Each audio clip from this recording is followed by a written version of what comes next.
Hello everyone. Today I'm going to be answering 10 questions that I've been asked about recovery from depersonalization, and these questions are a mixture of what I've been asked from people from Facebook and generally what people want to know about recovery, and also some of these questions answer questions that I had when I was recovering. Obviously I'm still not 100% recovered, but I'm definitely improving and I'm able to see like the light at the end of the tunnel now. But these questions are some of the things that I wanted to know when I was really suffering actually, and stuck in that trap of daily 24/7 DP. So first question is, what other symptoms did you have?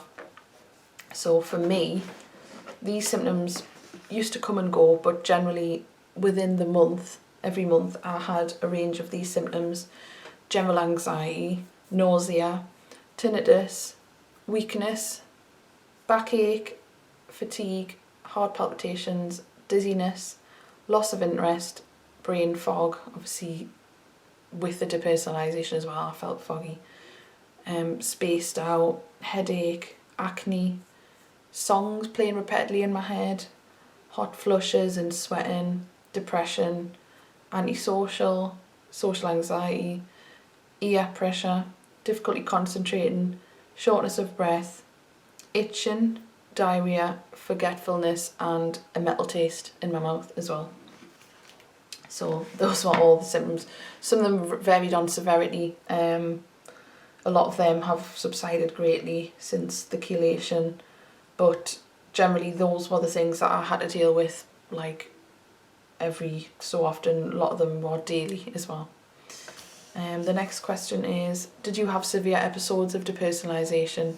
And that would be yes, definitely did. There was times where I felt like I just wanted to actually climb out of my own body, crawl out of my own skin, because I just felt so like trapped in my own existence. I was just had this horrible overwhelming feeling of like, I don't want to live, but I don't want to die. Like I'm stuck. People would look strange. I would look at my mum and I couldn't recognise her. Horrible experiences like that happened quite often as well. I had severe episodes. Thankfully I haven't had anything like that for a while now, but they were really, really severe, and I can't even really describe how bad they were, but definitely yes. How did it feel to get better? For me it felt like, it wasn't kind of like I woke up one day and I was like, oh, I'm better. Because I remember when I had depersonalization, when I was hungover sometimes, and then I just woke up like after 2 days and thought, right, I'm back to normal now. Like that's it. I don't have to suffer with that hangover. But this has been more of a definite gradual improvement. It kind of feels like it's the absence of it rather than feeling good or feeling like something. Obviously I'm feeling better, but it's more like I didn't really think about depersonalization and I didn't notice it. And feeling normal, like it used to scare us thinking about how I would feel if I felt normal, but it's actually just normal. It's the only way I can describe it, just kind of like, just okay, really. Not really a big deal, like it's not really anything to be scared of, it's just because it's different. Did you try meds?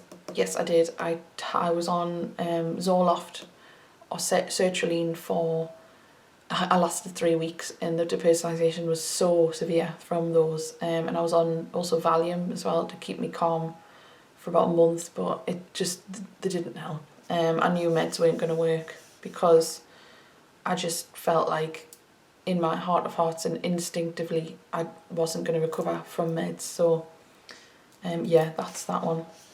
Did you go to work?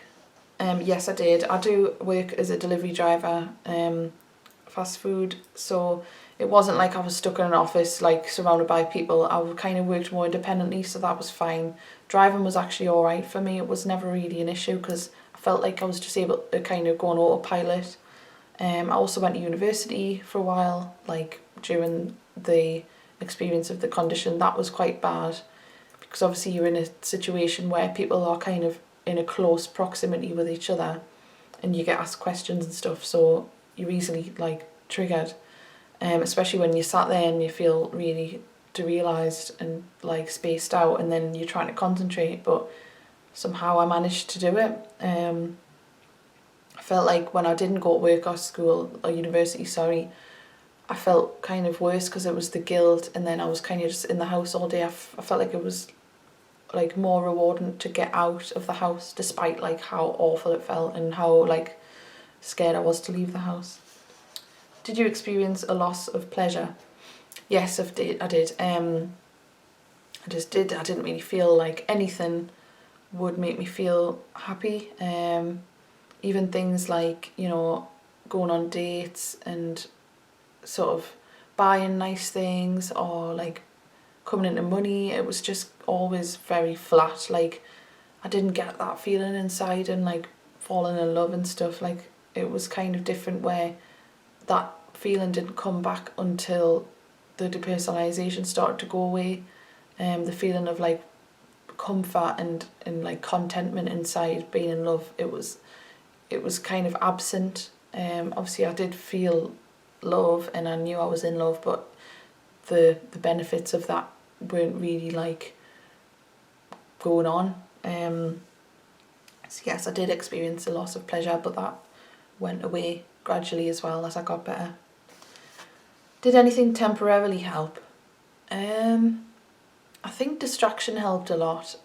I was into a lot of hobbies to try and keep my mind busy. Like I didn't love anything, I didn't enjoy anything, but I used to do jigsaws and I used to do knitting, little like things, art and stuff that would keep my mind focused. And it didn't make the depersonalization go away, but it just didn't make us think about it anymore. So it was kind of like in the back of my mind, but as soon as I stopped doing something, it just comes swooping back. I think like journaling helped a lot. Journaling how I felt, and I didn't like to speak about it with anyone because I felt like worse because they didn't understand. Which leads us to the next question: how did you explain it to your family and friends?